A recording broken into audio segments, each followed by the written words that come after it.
welcome back. I know it's been a while since I put a video out, but figured I'd try to do one today. It's awful windy out today, but I figured we'd do a little review on the Kubota bx23s. I've had this little tractor for 3.5 years now, and got quite a few hours on it. Got 704.5 hours on it in 3 years. We'll talk a little bit about what I like and I don't like about this Kubota. As far as power, for its size, it's like a little bulldozer.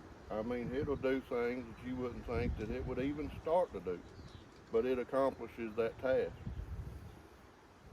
The hydraulics on this tractor, they're stout. The front hydraulics, they're stout enough for this tractor. This one from the factory, I can put so much in the bucket that it picks the back end of the tractor up, even with the backhoe on it. So, as far as hydraulic power, I think it's spot on for the size tractor it is. And I have no complaints about that. It's always picked up everything I needed to pick up. I love the skid steer quick attach bucket on this tractor. I wish I had a set of pallet forks for it, but that's just not in my budget right now. As far as the backhoe goes, it's a little slow. It don't dig nowhere near like an excavator or a big backhoe. So if you're in the market for something, don't think that this is going to dig with one of those pieces of equipment. It's just not designed to do that. But for putting in French drains, doing little water line repairs and stuff, and if you're wanting to do some light excavating, hey, this tractor will get it done. It's a little slow, like I said, but it will get it done. You got to be patient, but it'll get it done. And the back boom, in some of my videos, you've seen me pull trees that is 30 foot long, 18-inch round oak trees. I pulled one out back here in this back field back in the fall. I mean, that back boom has got more power than the front bucket, so it will do what you need to do. It's a little slow to do 2 or 3 functions at once on it, but if you practice enough, you can get good at it. I mean, I've run equipment all my life. I run excavators, big backhoes, bulldozers, skid steers. I've run it all. But the hydraulics on this, I don't know if it's the relief valve or what it is, but it's hard to do 2 and 3 functions at one time with this backhoe. But you can do it. My only complaint is like the return to dig. Like if I scoop up, it does good coming to you and scooping.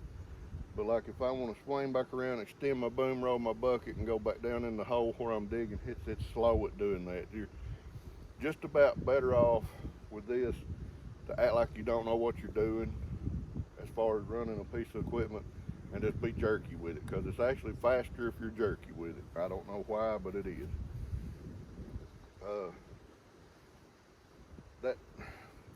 Other than that, I love this little tractor. And like I said, 704.5 hours on it in 3 years. And I mean, I got close to 8 acres here I mow with the 60-inch belly mower. It's about the time to put that back on now. But I do a lot of mowing with this little tractor, and you know, I got some pretty steep hillsides here, and I mow most of them sideways, but I did put the 2-inch wheel spacers on this tractor. I wanted to go 3, but 3 wouldn't I couldn't do the 3 because it would hit the scalp wheels on my mower deck. But with a 2-inch spacer, it does good, and really you don't need to be on anything steeper than what you can be on with those 2-inch wheel spacers. I mean, you can put a set of dual wheels on these tractors and I'm satisfied it'd be awesome. But you couldn't run your mower deck. Now bush hogging, yeah, you could run your bush hog with a set of duals on it. and I'd like to get me a set of duals just for that, because I do have some properties that I bush hog that's kind of steep, and a set of duals would help out with that. But other than that, I mean, this little tractor has been awesome. All I've had to do is change the hydraulic oil, transmission oil, and the motor oil on this tractor. It's pretty much the only maintenance I've had to do on this tractor, other than that little wind die down.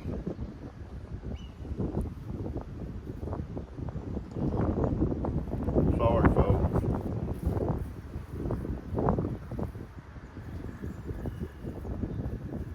But there's a little pin that goes in the transmission to this treadle pedal on this tractor. That come loose and the thread stripped out, and I had to buy a new one of those to put on it. And I mean, that's not nothing major. It wasn't expensive to fix. Took a little time to crawl up under and put it back on, but hey, it worked. Got to go back going. And that transmission coolant fan that is built on the drive shafts that comes from the motor to the transmission, that HST fan. You definitely want to get some kind of skid plate for one of these if you're going to be in brushy areas.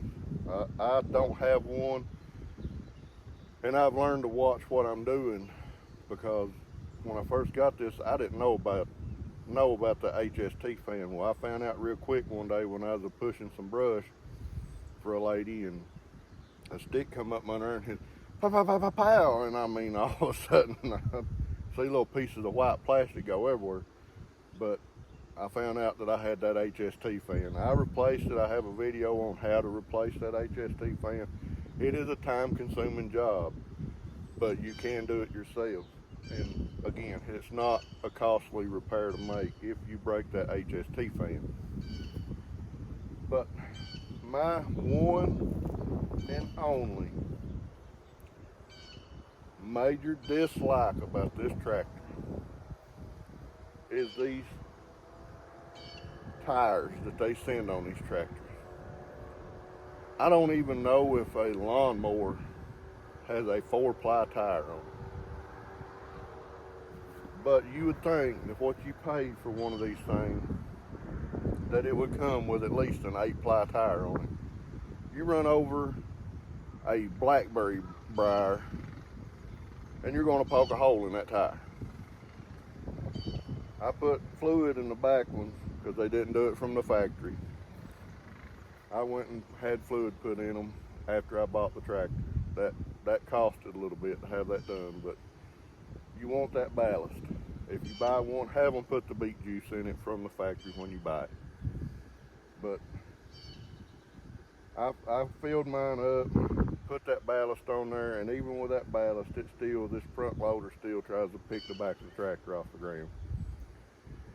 The front tires, those little front tires right there, I'm gonna buy me a set of 8 plies to go on this thing, because these little 4-ply tires, they go flat, they bubble up.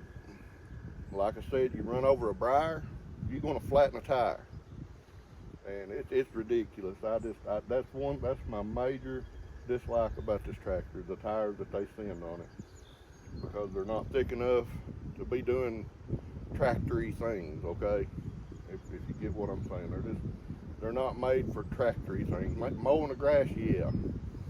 Get out in the brambles and the bushes, it's not made for that. Those tires are not thick enough for that. They won't hold up. I did buy some of that green tire slime at Tractor Supply. Not sponsored by any of these people at all, but I bought some of that green tire slime I put in these front tires. It's been in there 6 months now, and I've run over some things and hit poked holes in the tires, and one of them's even got a tube in it. I think it's this one. Yep, this tire right here, it has a tube in it. I just put the green tire slime in the tube, and I blowed the tire back up, and it's been holding for 6 months. But that green tire slime, if you get anything like this right here. Okay, this size, I don't know if you can see that, but this size stick, if that pokes a hole in that tire with that green tire slime in it, it will seal up and you will not be running around on a flat. I'm very impressed with that green tire slime, and I would recommend it to anybody. But you know, it's a little pricey, but hey, it's worth it. But yeah, I mean that's my review of this tractor. Change the air filter when it's scheduled to be changed. Change the oil when it's scheduled to be changed. Change your filters, your fuel filters. Those are a little hard to do up under that tractor.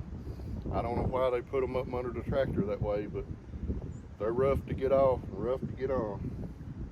Got one up under the floor pan here and then one up here at the engine compartment. But change your fluids, your filters when it's requested to be changed, and you're not going to have any trouble out of these tractors. They're great machines. I wish the bx23s come with a three range hydrostatic transmission. I wish it had the low, medium, and high, and I wish it also had the tractor brakes on it. That would be nice. Like the B2601, I think it comes with the dual brakes on it. I wish these 23S's had the dual tractor brakes, because sometimes working in tight spots, it would be nice to be able to go low range, hit your left brake, swing to the right. Hit your right brake, swing to the left. I mean, it would be, if you're backing up, but if you're going forward, you hit your right brake, you're going to swing to the right. You hit your left, you're going to swing to the left. But I've been in some tight spots with this that a mini excavator and skid steer and a normal backhoe just won't fit. I've got behind houses before and put French drains in and fixed people's water problems with this tractor that other equipment just wouldn't get in there and do. Even behind my house, I can't really get back there with an excavator unless I bought one of those little small Chinese excavators, or one of those. Kubota makes a little bitty excavator like that. But overall, this was a great purchase. I'm extremely satisfied with it. But like I said, my only big drawback to this machine is the tires that come on it. They're just not thick enough. But if any of you guys have one and you have something that you don't like about it, let me know what it is. But yeah, I mean, if you're in the market for a small subcompact tractor, I highly recommend the Kubota. They got a great warranty, great customer service. They're a little pricey, but hey, you get what you pay for. You get what you pay for. I mean, 3 years, 3.5 years with this tractor, and all I've done is change the fluid and put one little pin and an HST fan on it, other than the tire problem. I mean, and I've been pretty rough on this tractor. I've had it in places it really didn't need to be. I should have been making a video of it, but you can't always make a video when you're trying to get something done. And sometimes customers you're working for, they just don't want you to make videos on their property. But overall, I would buy it again in a heartbeat. And my plans in the future is, when I get this one paid for, I'm going to keep it. And I'm going to buy the 2601 with a backhoe on it. Just because, you know, I have a lot of land here. I don't know, I think the 2601, I think you can only get the 60-inch mower deck on it. But it really ain't going to pick up my mowing capacity no more. It's got the 3-range hydrostatic transmission in it.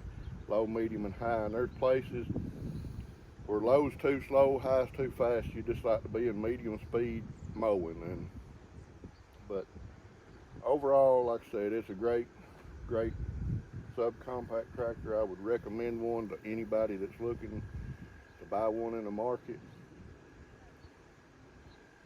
But that's just my take on it, guys. I mean, if you got one, you have something you don't like about it, let me know what it is.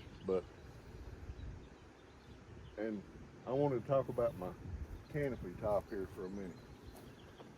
You know, I made this out of a dumpster lid, 2 flat bars of 1/4 inch steel, and it's been on here for a while now, and I've had no trouble out of it. It don't rattle, it don't flop around.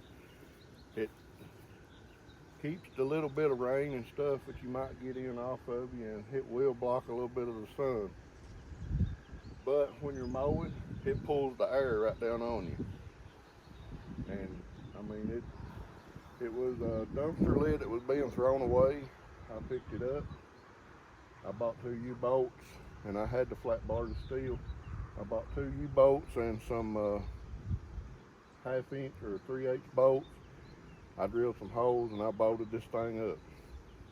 But it's been nice to have, and it didn't cost a lot. I think maybe all in all I got $10 in putting that top on this tractor.